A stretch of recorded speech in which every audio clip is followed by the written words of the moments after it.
Apa yang kau lakukan di sini, Lisa? Kau memang wanita bodoh yang mendengarkan malam pertama suamimu dengan wanita lain. Tidak, aku tidak bisa tetap berdiri di sini mendengarkan desahan mereka. Aku harus pergi. Setengah berlari, Lisa menaiki anak tangga kamarnya untuk mengambil tas sandangnya dan kunci mobilnya. Wanita mana yang akan tahan saat mendengar desahan malam pertama suaminya dengan sahabatnya sendiri? Sebelum ia pergi keluar, ia menyempatkan untuk meninjau kamar Mona. Bahkan ia tak tahu apakah anaknya sudah makan atau belum malam ini. Ternyata Mona sudah tidur. Ia pun hanya bisa menghela nafas dan tak tahu bagaimana nantinya kebingungan Mona saat ia harus diminta memanggil mama dengan wanita yang berbeda. Setelah mengeluarkan mobilnya dari dalam garasi, ia langsung menginjak pedal gas sekencang mungkin memecah jalan raya yang terlihat mulai sepi. Ia tak tahu harus kemana pergi melangkahkan kaki. Hatinya hancur berkeping-keping hingga tak tersisa. Air mata tak berhenti keluar membasahi pipinya. Lalu kemudian ia meraih gawainya dan langsung memanggil nomor temannya yang lain. Halo, kau ada di mana? Aku butuh teman minum malam ini. Temui aku di tempat biasa yang kau datangi. Setelah mengucapkan apa yang ingin diucapkannya, Lisa memutuskan panggilan teleponnya dan langsung menuju tempat yang akan ia jadikan tempat pertemuannya dengan temannya.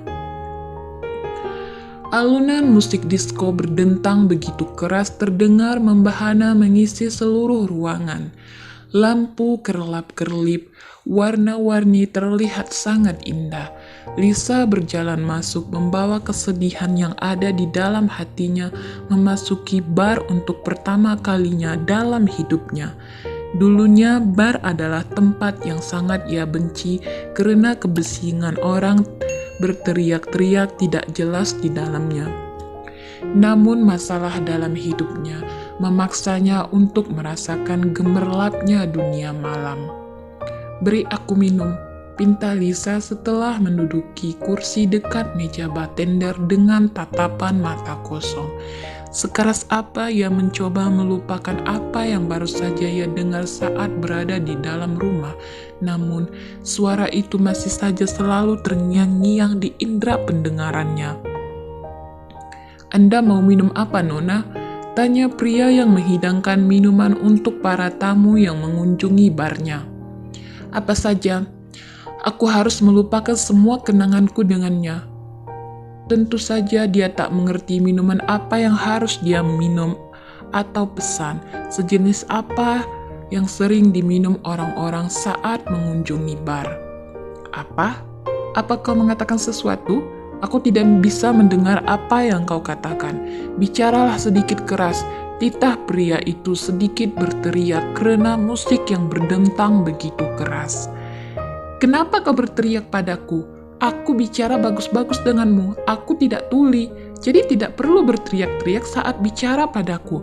Sergah Lisa terpancing emosi dan berpikir jika pria di hadapannya sedang meneriakinya. Astaga, aku tidak meneriakimu apalagi membentakmu, Nona. Aku bertanya, kau mau minum apa dengan sedikit berteriak? Karena suara musik di sini berbunyi sangat keras. Terang pria itu merasa frustasi mengusap kasar wajahnya, berjalan muka ke belakang melihat Lisa memandangnya dengan sorotan mata tajam seakan siap berperang. Astaga, maafkan kekonyolan temanku ini. Dia sedikit lagi ada masalah dan ini pertama kalinya dia datang ke tempat seperti ini. Jadi dia tidak mengerti bagaimana situasinya di sini. Di waktu yang tepat, teman Lisa datang menghampirinya. Jika ia datang terlambat sedikit saja, maka perang dunia antara keduanya akan segera terjadi. Apa temanmu psycho? Bisik pria itu memandang aneh ke arah Lisa yang hanya menunduk ke bawah. Jangan sembarangan bicara, urus saja urusanmu sendiri. Cepat buatkan minuman yang biasa aku pesan. perintah teman Lisa kepada pria itu dengan wajah datar, lalu membawa Lisa ke meja yang sudah tersedia untuk mendengarkan cerita panjangnya. Gabriela panggil Lisa lirih. Sulit rasanya bagaimana menceritakan semua kesakitan dalam hatinya dengan Gabriela. Mulutnya terkatup dengan rapat dan sulit rasanya untuk digerakkan. Hanya air mata yang mengungkapkan segala kesedihan yang ia rasakan saat ini.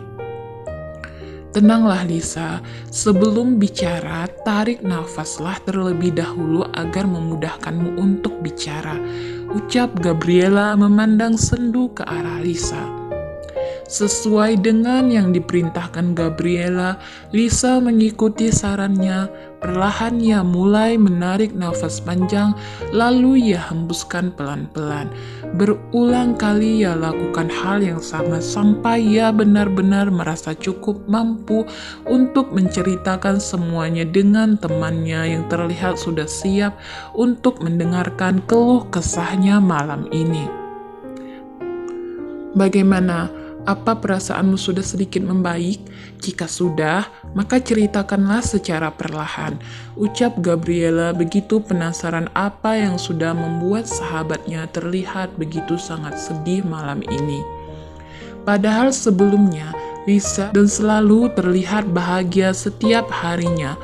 Aura positif selalu terpancar dari raut wajahnya setiap kali mereka bertemu. Mas Reja, dia menikah lagi dengan wanita lain. Dia sudah tega berselingkuh di belakangku. Lirih Lisa memandang sendu wajah Gabriela. Apa? Bagaimana mungkin? Bukankah selama ini hubungan kalian terlihat baik-baik saja tanpa ada masalah? Kalian itu membuat pasangan yang lainnya merasa iri karena kemesraan yang kalian perlihatkan di hadapan semua orang. Jadi semua itu hanyalah sandiwara. Sontak saja Gabriela membelalakkan matanya dengan apa yang barusan ia dengar. Ya, aku tertipu dengan sikap romantis dan perhatian yang dia berikan padaku selama ini.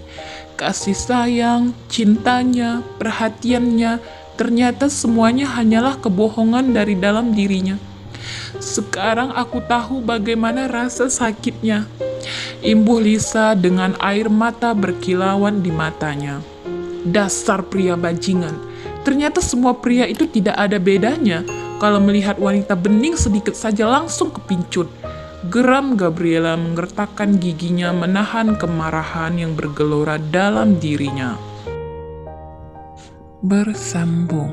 Semoga kalian suka dengan cerita yang aku bacakan. Jangan lupa terus dukung channel aku. Dan jika kalian ingin baca cerita selengkap, kalian bisa baca dari link yang aku taruh di kolom deskripsi. Terima kasih teman-teman, sampai bertemu lagi di part selanjutnya.